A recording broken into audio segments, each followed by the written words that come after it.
২৯ জুলাই ২০১৪ মঙ্গলবার কানাডায় ঈদুল ফিতর উদযাপিত হয়। ঐতিহ্যগতভাবে জামাত আহমদিয়া কানাডা বছরের শুরুতেই ঈদের তারিখ ঘোষণা করেছিল। এর মূল উদ্দেশ্য হল যাতে জামাতের সদস্যরা আগে থেকে ঈদের জন্য ছুটির ব্যবস্থা করতে পারেন এবং বিপুল সংখ্যক সদস্য ঈদের নামাজে অংশগ্রহণ করতে পারেন। টরন্টো এয়ারপোর্টের নিকটস্থ ইন্টারন্যাশনাল সেন্টারে কানাডার বৃহত্তর ঈদের জামাত নামাজ অনুষ্ঠিত হয়।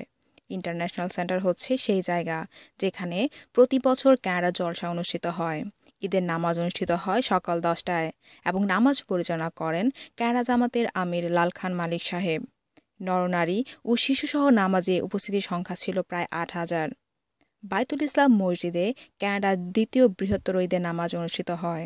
এই বছর মহিলাদের জন্য নামাজের ব্যবস্থা করা হয় তাহের হলে এবং পুরুষদের জন্য নামাজের ব্যবস্থা করা হয় বাইতুল ইসলাম মসজিদে ও মসজিদের বাইরের তাঁবুটা নিয়ে। এখানেও ঈদের নামাজ অনুষ্ঠিত হয় সকাল 10টায়। ঈদের খুতবা প্রদান করেন missionary piece village Farhan Iqbal সাহেব। ঈদের নামাজে উপস্থিতির সংখ্যা ছিল 5,350 জন। বাইতুল ইসলাম মসজিদের নিকটস্থ পিস ভিলেজের সদস্যদেরকে পায়ে হেঁটে মসজিদে যেতে অনুরোধ করা হয় যাতে করে দূর থেকে আগত সদস্যদের গাড়ি পার্কিংয়ের জন্য যথেষ্ট জায়গা থাকে এবং এখানে প্রায় 1,700 গাড়ি পার্ক করা হয়।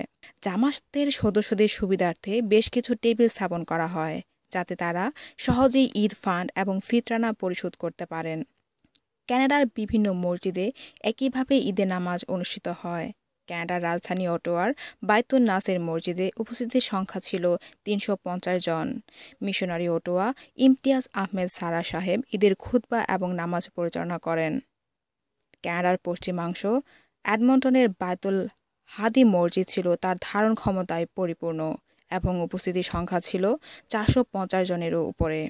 মিশনারি এডমন্টন সৈয়দ তাহা সাহেব ঈদের খুতবা প্রদান করেন এবং নামাজ পরিচালনা করেন। ইকরা আহমেদ, MTA ইন্টারন্যাশনাল জামাত নিউজ, বাইতুল ইসলাম মসজিদ, টরন্টো, কানাডা।